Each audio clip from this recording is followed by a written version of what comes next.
Hello बच्चों, कैसे हैं आप सभी। आशा करती हूँ आप सभी अच्छे होंगे। मैं पिंकी आप सभी का स्वागत करती हूँ आपके अपने यूट्यूब चैनल पिंकेस क्लासेस में। आज के इस लेक्चर में हम लोग क्लास 10th का प्रीवियस ईयर क्वेश्चन पेपर देखने वाले हैं, जो साइंस यानी कि विज्ञान के लिए है। तो शुरू करते हैं हम अपने इस लेक्चर को। सबसे पहले अगर हम लोग इसमें इंस्ट्रक्शन पढ़ेंगे यानी कि निर्देश पढ़ेंगे, तो इसमें दिया हुआ है कि शुरू के 15 मिनट आपको क्वेश्चन पेपर पढ़ने के लिए दिए जाएंगे। उसके बाद दिया हुआ है कि यह प्रश्न पत्र 2 खंडों यानी कि खंड अ और ब में विभाजित है। प्रत्येक खंड जो है वो 3 उपभागों में विभाजित है, यानी कि first, second and third. Next दिया हुआ है कि खंड अ है बहुविकल्पीय प्रश्न और खंड ब वर्णनात्मक प्रश्न है और सभी प्रश्न करने अनिवार्य हैं। तो शुरू करते हैं हम अपने इस लेक्चर को। इसमें सबसे पहले हम लोग खंड अ देखेंगे, यानी कि उपभाग 1। इसमें हम लोग देखेंगे कि सबसे पहला क्वेश्चन दिया हुआ है, प्रकाश के परावर्तन के नियम सदैव सत्य होते हैं। तो इसका ऑप्शन नंबर डी सही है, इनमें से सभी, यानी कि अवतल दर्पण, उत्तल दर्पण, समतल दर्पण, इन तीनों के लिए ही प्रकाश का परावर्तन नियम सदैव सत्य होता है। नेक्स्ट क्वेश्चन है, किसी वस्तु का आवर्धित काल्पनिक प्रतिबिंब बन सकता है। तो इसका भी ऑप्शन नंबर डी सही है, ए और सी दोनों में, यानी कि उत्तल लेंस और अवतल लेंस में। ठीक है, हमारा नेक्स्ट क्वेश्चन है, अत्यधिक उच्च प्रतिरोध वाला पदार्थ कहलाता है। तो इसका ऑप्शन नंबर डी सही है, विद्युत रोधी। नेक्स्ट क्वेश्चन है, विद्युत शक्ति की इकाई है। तो इसका ऑप्शन नंबर बी सही है, वाट। नेक्स्ट क्वेश्चन है, किसी विद्युत केतली में प्रवाहित धारा 3 गुनी कर देने पर केतली में उत्पन्न ऊष्मा की मात्रा हो जाएगी। तो इसका ऑप्शन नंबर सी सही है, 9 गुनी। नेक्स्ट क्वेश्चन है, एक व्यक्ति दूर स्थित वस्तुओं को स्पष्ट रूप से देखने में असमर्थ है, उसके नेत्र में दोष होगा। तो इसका ऑप्शन नंबर ए सही है, दीर्घ दृष्टि दोष। नेक्स्ट क्वेश्चन पे आते हैं। नेक्स्ट क्वेश्चन है कि एक अवतल दर्पण किसी वस्तु का वास्तविक, उल्टा और अत्यधिक छोटा प्रतिबिंब बनाता है। वस्तु की स्थिति होगी, तो वस्तु की स्थिति अनंत पर होगी, यानी कि ऑप्शन नंबर डी सही है। अब आते हैं हम अपने नेक्स्ट क्वेश्चन पे।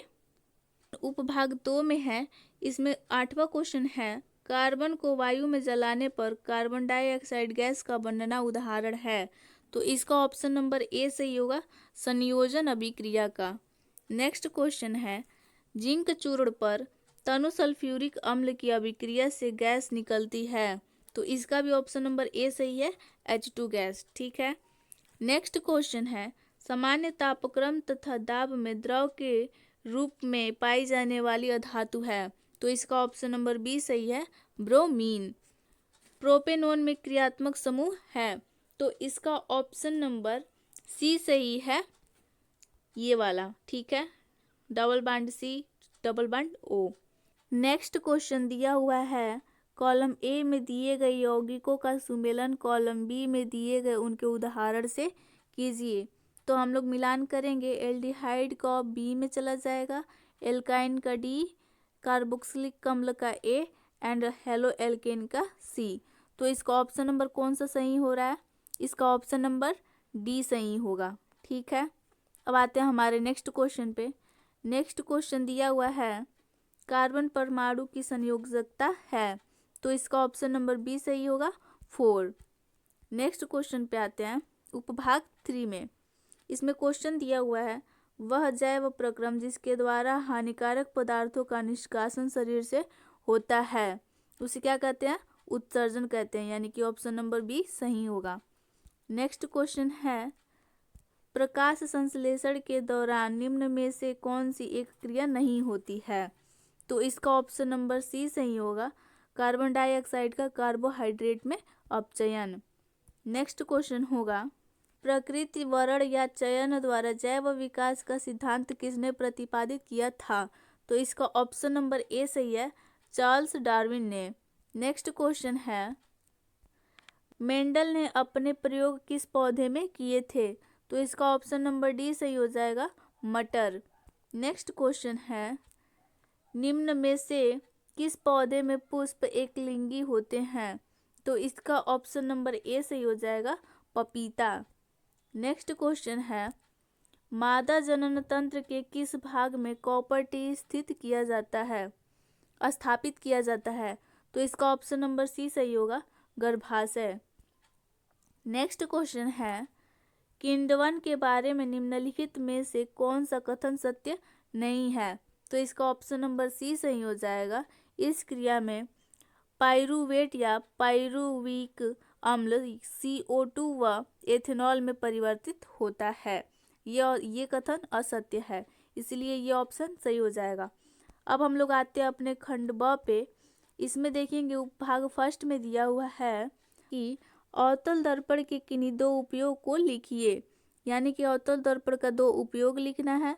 अवतल दर्पण से प्रतिबिंब बनाने के लिए किरण आरेख खींचिए, जबकि वस्तु, इसमें पॉइंट दिया हुआ है, फर्स्ट पॉइंट है, जब वस्तु अनंत एवं वक्रता केंद्र के बीच हो, और बी पॉइंट दिया हुआ है, फोकस एवं दर्पण के ध्रुव के बीच हो, यानी कि हमें दो किरण आरेख खींचने हैं। नेक्स्ट क्वेश्चन है, अपवर्तन के क्या नियम है? 3 सेंटीमीटर की वस्तु उत्तल लेंस के मुख्य अक्ष के लंबवत रखी है। लेंस की फोकस दूरी 30 सेंटीमीटर और लेंस से वस्तु की दूरी 10 सेंटीमीटर है। प्रतिबिंब की स्थिति, आकार एवं प्रकृति ज्ञात कीजिए। क्या हम इस प्रतिबिंब को पर्दे पर देख सकते हैं? तो इसका भी आप लोगों को आंसर करना है। ये क्वेश्चन 4 नंबर का है। नेक्स्ट क्वेश्चन है, ओम का नियम लिखिए। आप लोगों को ओम का नियम लिखना है। किसी तार के प्रतिरोध को प्रभावित करने वाले किन्हीं दो कारकों का उल्लेख कीजिए। 400 वाट का एक बल्ब 200 वोल्ट के विद्युत स्रोत से जुड़ा है। बल्ब केवल 5 मिनट उपयोग में लाया जाता है। बल्ब में प्रवाहित धारा तथा उसमें उत्पन्न ऊष्मा की मात्रा ज्ञात कीजिए। ये भी क्वेश्चन 4 नंबर का है। नेक्स्ट क्वेश्चन हमारा है, चुंबकीय क्षेत्र रेखाओं के किन्हीं दो गुणों का उल्लेख कीजिए। किसी सीधे धारावाही तार के कारण उत्पन्न चुंबकीय क्षेत्र की दिशा ज्ञात करने के लिए मैक्सवेल के कॉर्कस्क्रू नियम को परिभाषित कीजिए। किसी ऊर्ध्वाधर धारावाही चालक के कारण उत्पन्न चुंबकीय क्षेत्र रेखाओं को दर्शाइए। किसी प्रदत्त क्षेत्र में एक समान चुंबकीय क्षेत्र को प्रदर्शित कीजिए। ये क्वेश्चन 6 नंबर का है। ये दीर्घ उत्तरीय प्रश्न है। अथवा करके दिया है, विद्युत चुंबकीय प्रेरण का अर्थ समझाइए, यानी कि विद्युत चुंबकीय प्रेरण का डिफिनीशन लिखना है। किसी विद्युत जनित्र द्वारा विद्युत उत्पादन में किस प्रकार की ऊर्जा का उपयोग होता है? किसी प्रत्यावर्ती धारा जनित्र की संरचना का नामांकित आरेख बनाकर उसकी कार्यविधि को समझाइए। भारत में आपूर्ति किए जाने वाले प्रत्यावर्ती धारा की शक्ति की आवृत्ति क्या होती है? ये क्वेश्चन भी 6 नंबर का है। अब देखते हैं हम लोग अपना नेक्स्ट क्वेश्चन। नेक्स्ट क्वेश्चन उपभाग 2 से है। इसमें क्वेश्चन दिया हुआ है कि निम्नलिखित समीकरणों को संतुलित कीजिए, यानी कि इन दोनों केमिकल रिएक्शंस को आपको बैलेंस करना है। नेक्स्ट दिया हुआ है अभिक्रिया, ये अभिक्रिया दिया हुआ है, में अभिकारक तथा उत्पादक के नाम बताइए। ऊष्मीय अपघटन अभिक्रिया का एक उदाहरण दीजिए। अब आते हैं हमारे नेक्स्ट क्वेश्चन पे। नेक्स्ट क्वेश्चन दिया हुआ है कि निम्नलिखित यौगिक का IUPAC नाम लिखिए, और उसमें दिया हुआ है कि निम्नलिखित तत्वों की परमाणु संख्या तथा संयोजकता लिखिए, यानी कि नाइट्रोजन और मैग्नीशियम का परमाणु संख्या और संयोजकता लिखना है। नेक्स्ट क्वेश्चन है, निम्नलिखित पर टिप्पणी लिखिए, यानी कि या तो आपको इस पर टिप्पणी लिखना है या फिर दिया हुआ है अथवा करके प्लास्टर ऑफ पेरिस का गुण तथा दो उपयोग लिखिए। अम्ल क्षार से आप क्या समझते हैं? दैनिक जीवन में pH के दो उपयोग लिखिए। ये क्वेश्चन 3-3 नंबर के हैं। अब आते हैं हमारे नेक्स्ट क्वेश्चन पे। नेक्स्ट क्वेश्चन उपभाग 3 से है। इसमें देख सकते हैं पोषण किसे कहते हैं? स्वपोषी पोषण व परपोषी पोषण का उपयुक्त उदाहरण सहित वर्णन कीजिए। ये क्वेश्चन 4 नंबर का है। नेक्स्ट क्वेश्चन है, पुष्प की अनुदैर्घ्य काट का स्वच्छ व नामांकित चित्र बनाते हुए विभिन्न पुष्पांगों का वर्णन कीजिए। यानी कि इसमें फिगर ड्रॉ करना है, आप लोग देख सकते हैं। नेक्स्ट क्वेश्चन है मानव में लिंग निर्धारण प्रक्रिया का विस्तार से वर्णन कीजिए। नेक्स्ट क्वेश्चन है प्राकृतिक संसाधनों के संपोषित प्रबंधन से आप क्या समझते हैं?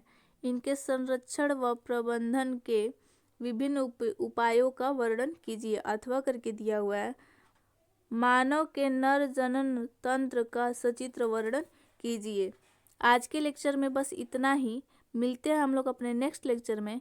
तब तक पढ़ते रहिए, संघर्ष करते रहिए और सफल होते रहिए। आशा करती हूँ आपको मेरा वीडियो पसंद आया।